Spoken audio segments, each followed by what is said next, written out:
everyone who's already jumping down our throats is like, this is Hamas propaganda. Sit down, you're gonna be all right, okay? According to a recently released report from the UN, a preliminary aerial assessment of structural damage in Gaza, 45% of the homes in Gaza have been destroyed or damaged. Hamas militants operating in every one of those buildings that were destroyed by the IDF? Is that what happened? I'm curious. Yeah. I'm curious because that's the excuse that we get. By the way, we're told over and over again, don't trust anything that comes out of Hamas. Don't trust anything that comes out of Gaza because it's controlled by Hamas.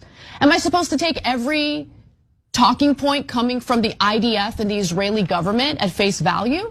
They just justify everything they do by saying, oh, there are Hamas militants operating in the tunnels underneath. First of all, can I see some evidence of that? Is there any proof? Or are we just supposed to take what Israel says at face value? Because I refuse to do that. Netanyahu, in the context of that interview that we just showed you, lied incessantly. In fact, why don't I show you the next video where he makes a pretty bold claim about what Israel was willing to do for the very hospitals that have been brutalized by the IDF. Let's watch. We offered actually last night to give them enough fuel to operate the hospital, operate the incubators and so on, because we have obviously no battle with patients or with civilians at all. He's a liar. He's an absolute liar. In fact, here's what the director of the hospital had to say. Not Hamas, the director of Al-Shifa Hospital.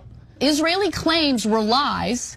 The 300 liters the army said had been delivered would power generators for no more than a quarter of an hour anyway, he said. So maybe they did deliver a tiny amount of fuel just to save face, just so Netanyahu can go on national television in the United States of America, which is aiding and abetting the slaughter of innocent civilians, to pretend as though he's a humanitarian. He's actually looking out for the Palestinian civilians.